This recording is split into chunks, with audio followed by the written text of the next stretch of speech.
सोलायाखै एबा बाहाय दा कन्डिसनाबो सोलायगोन आगोलनि नियम मथे मा 4 साखा गारि थानो नाङा एयार कन्डिसन थानो नाङा आरो फैबाय थानाय बिसायख'थिखौ लानानै दिनैहाय लं गसाइगाव समस्तिनि थाखाय जोंनि इउपिपिएलनि बिजाथि अनिल बसुमतारीनि जानानै जोङो बेवहाय फाथैबारि गामियाव मोनसे पकेट मिटिं लादों आरो बे हाबाफारियाव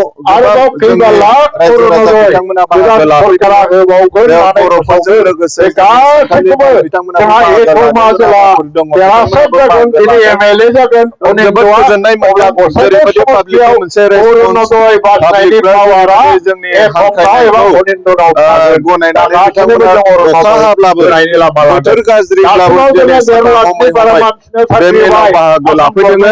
बेनो फोरमायो जे फैबाय थानाय जे 9 तारिखआव जानो गोनां जे भट बेवहाय 1 नं गसाइगाव समस्तियाव जोंनि बिजाथि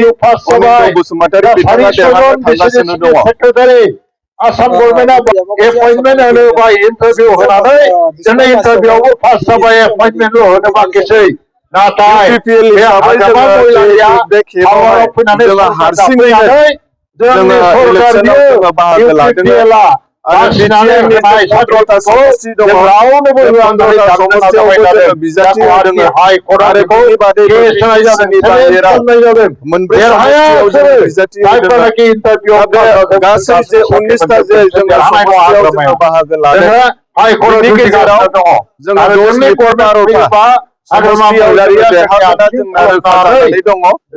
मानोना जोङो जेराव जेराव फोसावदिं मेल जोङो खालामदों जोङो नुदों गोबां गुबुन गुबुन हारि माहारिनि मानसिफ्रा इउपिपिएलखौ पावाराव फैफिनजानाय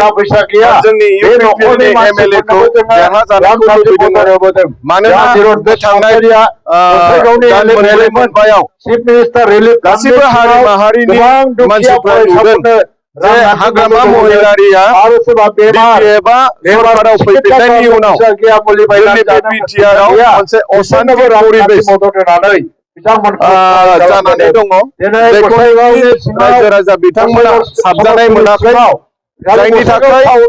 जोंनि प्रमद बर' सार दैदेननाय इउपिपिएल दोलोखौ बिथांमोना सापर्ट खालामनानै जोंनि बिटिआरआव मोनसे पावारखौ बेलेन्सआव लाबोनांगौनि थाखाय बयबो दिनै ट्रेक्टरनि सावगारियाव भट होनो थाखाय आवगायबोदों गावसोर बुंनो हायो जे दिनै खालि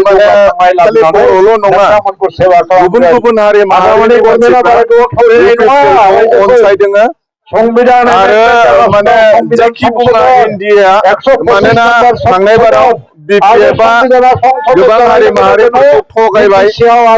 जायनि थाखाय दिनै माखासे गोबां हारि माहारिनि दैदेनगिरि बिथांमोना जोंनि जानानै खामानि मावगासिनो दङ आरो बेखौनो मोनसे सुजुग लादों जे कालसार लाखिनांगौनि थाखाय बिथांमोना मोनसे सुजुग लादों आरो बे एमएलए जे इलेक्शन जानो थांगासिनो दङ 9 तारिखआव बेवहाय माने गोबां बेबायदि माखासे साइलेन्ट भट गोबां बेबायदि माखासे जायफ्रा माने सायाव नुजायाखै खिन्थु गोबां रायजो राजा बिथांमोना भट होनो थाखाय इउपिपिएलनि थाखाय भट होनो थाखाय रेडि जादों